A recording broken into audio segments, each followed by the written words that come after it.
뉴멕시코 중북부 깊숙한 곳에 덜스라는 작은 마을이 있습니다. 이곳에는 약 3,000명의 주민이 거주하고 있으며 지카릴라 아파치 부역연합의 본부가 있는 곳입니다.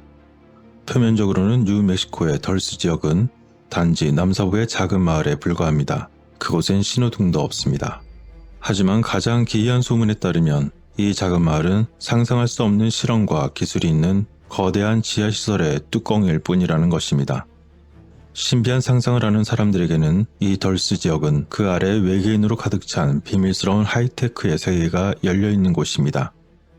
일반적으로 볼 때는 작고 보잘것없게 보일지는 모르지만 1980년대 이르로 덜스는 소위 외계인에 대한 이야기와 지하 터널에 대한 소문 그리고 이와 관련된 음모론에 대한 논란의 중심에 있는 장소였습니다. 그런데 과거 물리학 박사이자 UFO 조사관이었던 폴 베네비치는 덜스 근처에서 외계인이 점유하고 있던 지하기지를 발견했다고 주장한 적이 있었습니다. 그는 물리학 관점에서 이 지역 주변의 소에 대한 절단이 외계 개입의 결과라고 확신하게 되었습니다. 그런 다음 그는 수상한 메시지를 주고받기에는 너무 작은 마을이었던 덜스 근처에서 이상한 전자신호를 포착하기 시작했다고 했습니다. 그리고 이러한 신호가 지하로부터 하늘 높은 곳을 향해 쏘아졌다고 주장하기도 했습니다. 이에 따라 그는 외계인의 통제 계획과 관련된 그의 광범위한 지하기지 네트워크와 관련한 그들의 음모가 있다고 주장했던 것이죠.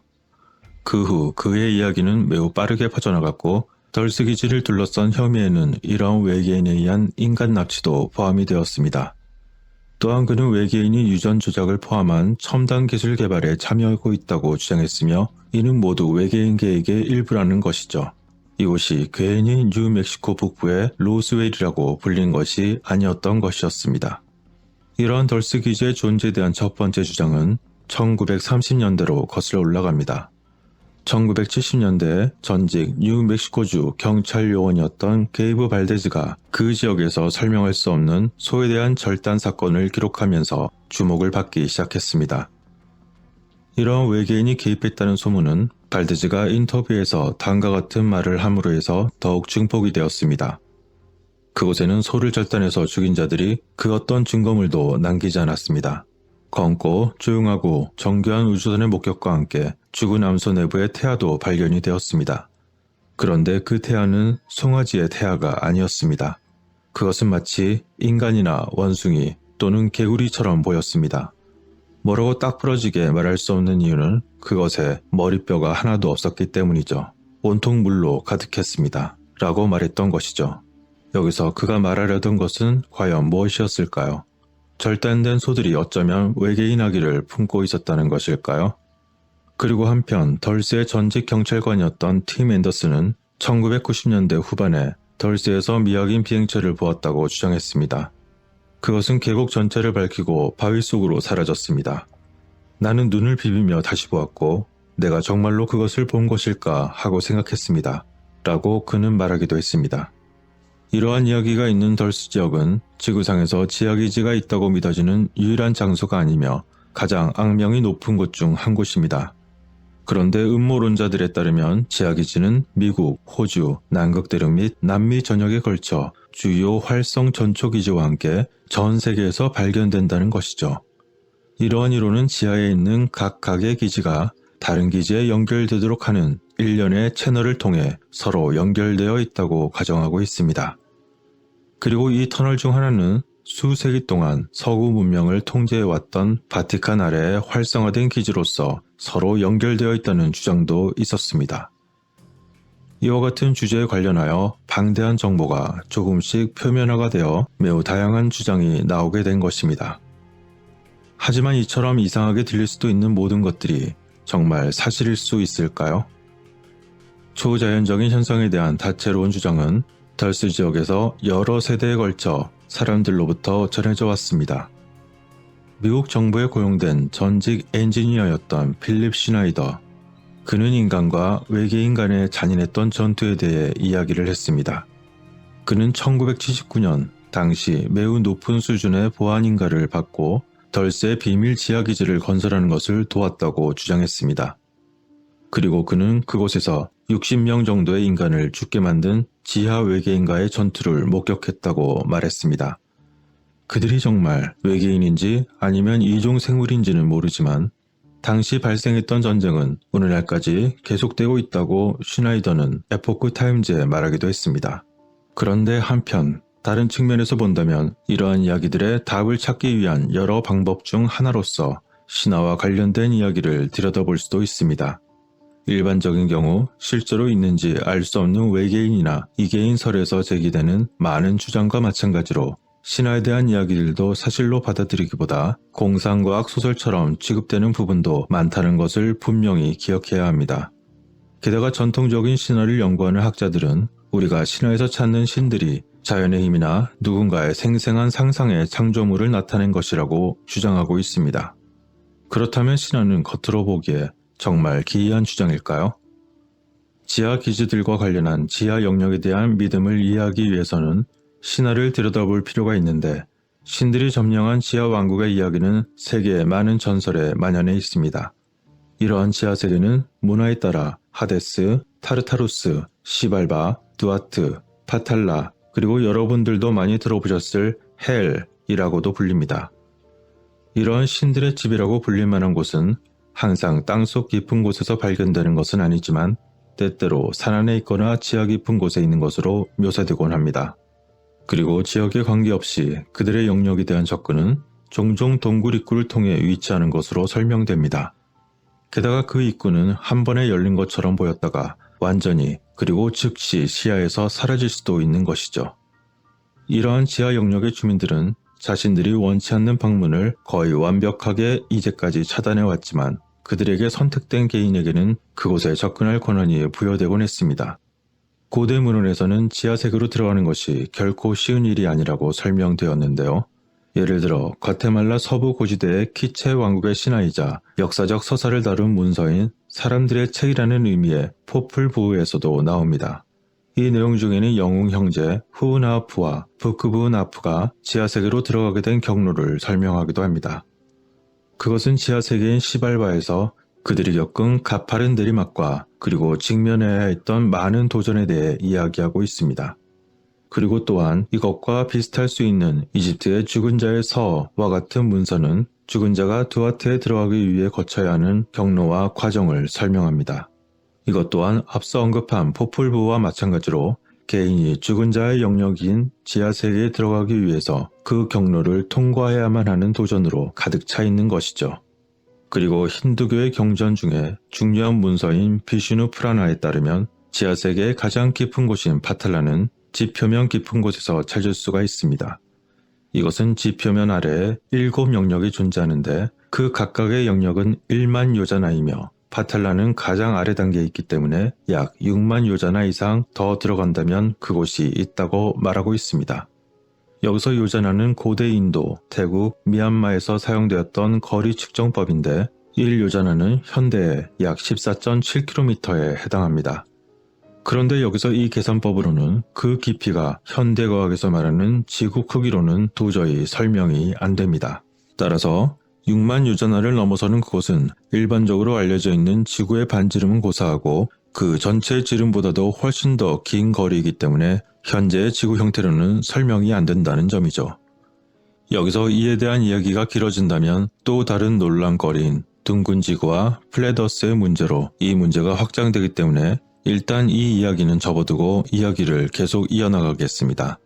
한편 인도가 아닌 지역의 길가메시는 그의 이름을 딴 서사시에서 지하세계의 빛으로 가득 찬 방에 도착할 때까지 짙은 어둠 속에서 12리그, 즉 대략 60km 정도를 여행하는 것으로 묘사됩니다.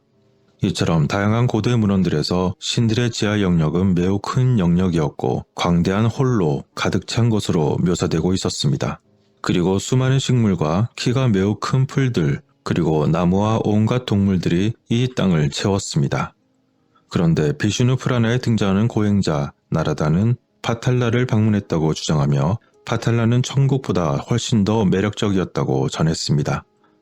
여기서 파탈라는 발 아래, 즉 지상 차원의 아래에 있는 우주의 지하 영역을 나타내며 화려한 보석과 아름다운 숲 그리고 호수로 가득 찬 곳으로 묘사되고 있습니다. 그리고 또한 수메르의 신 엔키의 집은 깊은 물속에 위치하며 금과 은, 청금석으로 집을 지은 것으로 묘사되고 있습니다. 그리고 그리스 철학자 플라톤과 같은 작가들도 이러한 개념들을 반복하는데 그는 지구가 물과 공기, 나무와 과일, 그리고 꽃이 가득한 많은 지하의 구멍들로 가득 차 있다고 믿었습니다.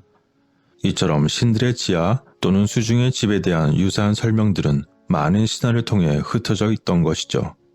그런데 놀랍게도 플라톤은 이 지하에 비어있는 세계들이 지하 수로에 의해서 서로 연결되어 있다고 계속 말하고 있습니다. 하지만 이러한 지구 표면 아래에 있는 터널을 언급한 것은 플라톤이 유일한 것은 아닙니다. 예를 들어 잉카의 전설은 지하 도시들의 상호 광대한 터널 네트워크에 대해 이야기하고 있습니다. 피사로와 스페인 정복자들이 페루에 들어갔을 때 그들은 잉카의 황제 아타오알파를 납치하여 그의 몸값을 위해 붙잡고 있었습니다. 그들은 아타오알파의 석방에 대한 대가로서 그들의 방을 가득 채울 만큼 충분한 금을 요구했던 것이죠. 그 이유는 피사로의 부하들은 잉카의 금이 지하 터널의 광대한 네트워크에 보관되고 있다는 소문을 들었기 때문이었습니다. 당시 그곳의 전설에 따르면 이러한 지하 터널은 이미 수천 년 이상 오래전에 있었으며 잉카 수도 아래에도 길게 뻗어 있다는 것이었죠. 실제로 몇 년 동안 마추픽추 남동쪽 80km 지점에 쿠스코 아래의 동굴 속으로 자신의 위험을 감수한 모험가들이 들어왔지만 그들 중 단 한 사람을 빼고는 두 번 다시 볼 수 없었습니다. 그런데 그 중에서 실제로 생존했던 한 남자는 기적적으로 2개의 금괴를 가지고 터널을 살아서 탈출했습니다. 그런데 당시 그곳의 관리들에 따르면 그는 미쳐 있었다고 전해졌으며 그 이후에 더 이상 피해를 막기 위한 대응으로서 그곳의 터널 입구는 안전을 위해 벽으로 완전히 막혔다고 합니다. 적어도 공식적인 이야기는 그렇다는 것이죠. 그리고 또 다른 한편, 이러한 이야기는 아파치 인디언들 경우에 그들의 조상들이 지구에 대재앙이 닥쳤을 때 고대 지하 터널로 피신했다고 구전으로 전해졌습니다. 게다가 그들은 그 새로운 지하 세계에서 생명의 씨앗을 짊어지고는 몇 년 동안이나 그곳의 거대한 지하 통로를 방황했다고 합니다. 하지만 현대의 UFO 관련 이야기들은 파충류 존재 또는 외계인이 지하 영역에서 그들의 유전 실험을 수행하는 것에 파생된 개념을 지지하고 있습니다. 그런데 이러한 외계인의 유전자 실험에 대한 결과물들이 현대 유전공학에 일부 사용되고 있다는 주장은 어떻게 봐야 할까요? 그들의 주장에 따르면 외계인들이 이런 종류의 실험에 참여하고 있는 것은 덜스기제 낮은 곳에 해당하는 7층에 있다는 것입니다. 이처럼 신화 속의 이야기들은 이러한 현대 외계인설을 뒷받침하고 있으며 이것과 관련된 주제에 관해서는 아메리카 원주민 부족의 전설과 아마 가장 밀접한 관련이 있어 보입니다. 그러나 단지 인류와 다르기 때문에 외계인이라고 보는 것은 무리가 있어 보입니다. 그들이 원래 지구의 주인이었는지 이계인인지 지하세계의 주인인지 누구도 밝히지 못했으니 말입니다. 그런데 미확인 비행체도 화산 구멍이나 깊은 물속에서 종종 출현하는 것을 본다면 그들의 원래 집은 아마 지하임을 보여주는 듯합니다. 하지만 너무 심각하게는 생각하지 마세요.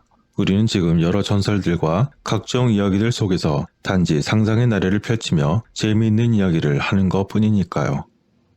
한편 나바우족과 호피족은 그들의 인디언 땅의 표면 아래에서 인간의 생성과 출현에 대한 아주 오랜 전설을 가지고 있습니다. 게다가 알곤킨족의 경우는 다음과 같이 구전 전설을 말하기도 합니다. 이렇게 해서 가장 낮은 세계 동굴은 온전한 생물과 미완성 생물로 가득 차서 깜깜한 어둠 속에서도 그들은 서로 파충류처럼 기어다니게 되었습니다. 라고 말이죠. 여기서 문제는 그들이 혼자가 아니라는 점일 것입니다. 바빌론의 사제였던 베로수스는 이 지하 영역에 서식하는 무시무시한 생물에 대해 이야기합니다. 그는 몸은 하나인데 머리가 둘인 사람, 다리와 뿔이 염소인 사람, 그리고 다리가 말의 몸이고 상체의 몸은 사람인 생명체를 묘사했습니다. 이것은 다시 말해서 매우 다양한 동물의 팔과 다리가 서로 결합된 생물이 있었다는 것이죠. 일부 긴밀한 보고에 따르면 이러한 유전 실험이 바로 그 문제 덜쓰기지의 가장 낮은 단계에 있는 파충류 그룹에 의해 수행되고 있다는 것입니다. 이러한 덜쓰기지의 정고위 보안 책임자였던 토마스 카스텔로는 그 기지가 일반적으로 사람들에게는 자연적인 동굴로 보여지지만 실제로는 7층의 지하시설이라고 증언하기도 했습니다. 카스텔로는 당시 보안 책임자였지만 그곳의 기원에 대한 것은 알 수 없었다면서 그는 이 동굴이 아마 우리 지구의 먼 과거에 다른 종족에 의해서 사용되었던 것이라고 생각한다고 말했습니다.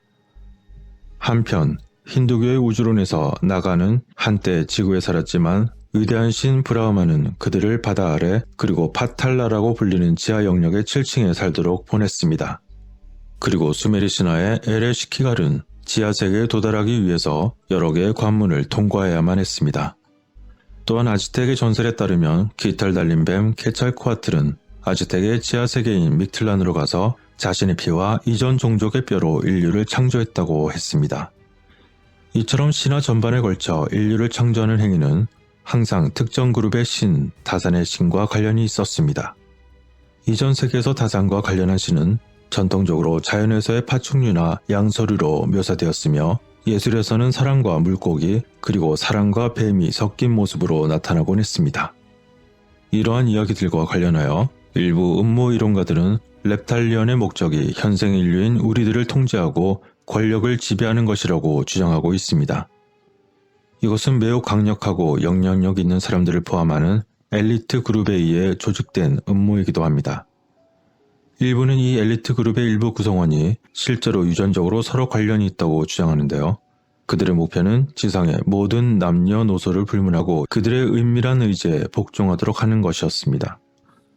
렙탈리언은 또한 지구상의 인구를 줄이려고 하며 캠트레일, GMO가 들어간 음식, 인공 바이러스와 같은 무기를 사용하여 인구를 줄인다는 비난을 받고 있기도 합니다. 통제하기에는 지구에 살고 있는 사람들은 너무 숫자가 많다는 것이죠. 그런데 이러한 주장과 관련된 신화를 살펴보면 지구에서 인구를 줄인다는 생각은 현대적인 개념이 아니라는 것을 알 수 있습니다.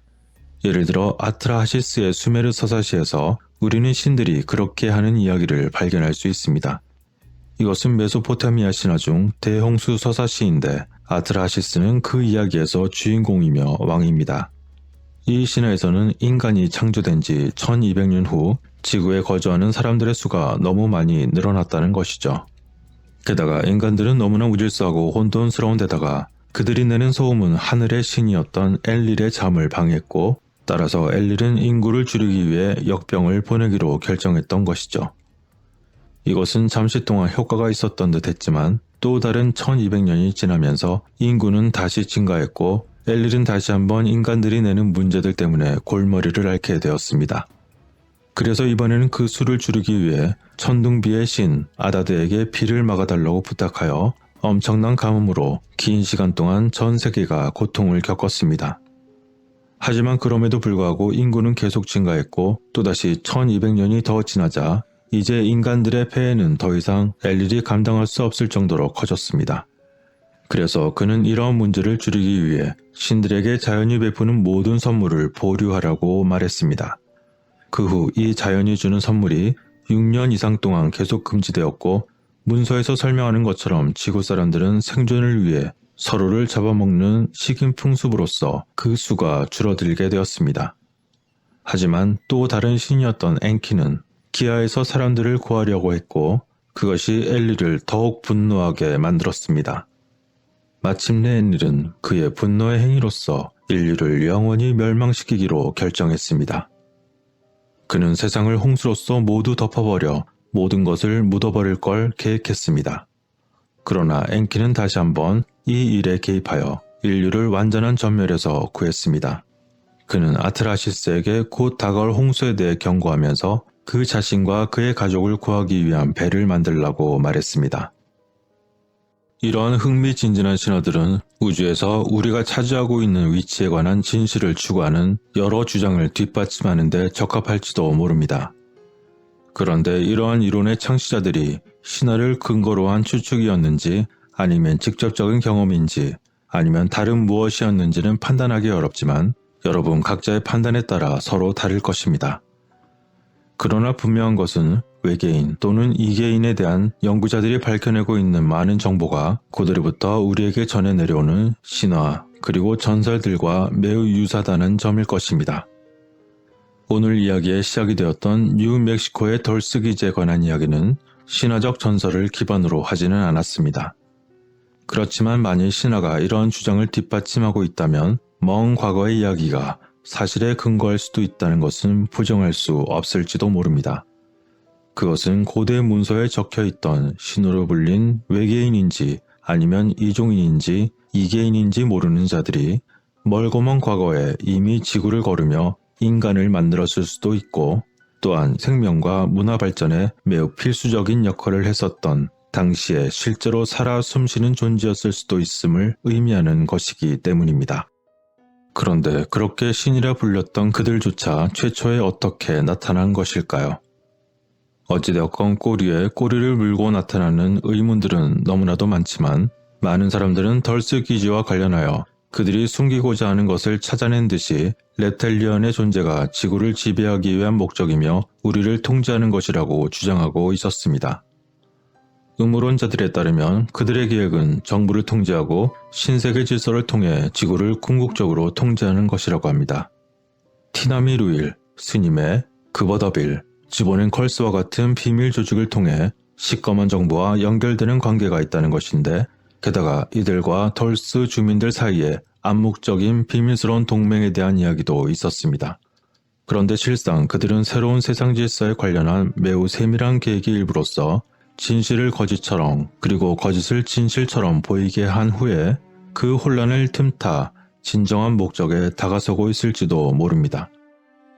그들이 숨기고 싶어하는 것처럼 보이게 하지만 실은 그들이 의도적으로 퍼뜨리고 싶어하는 이야기이기도 하다는 것을 아마 이제는 아시는 분들도 있을 겁니다.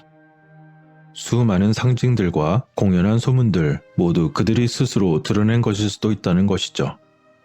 자, 이렇게 할 건데 이제 어떻게 할래? 할 수 있다면 해보렴 이라고 전하고 싶은 것처럼 말이죠. 항상 먼저 조금이라도 언질이나 힌트를 주고 그 계획을 보란듯이 실행하는 것은 이제는 관례처럼 되고 말았습니다. 끝으로 전 세계적인 흐름을 보면 그 윤곽을 보실 수 있습니다.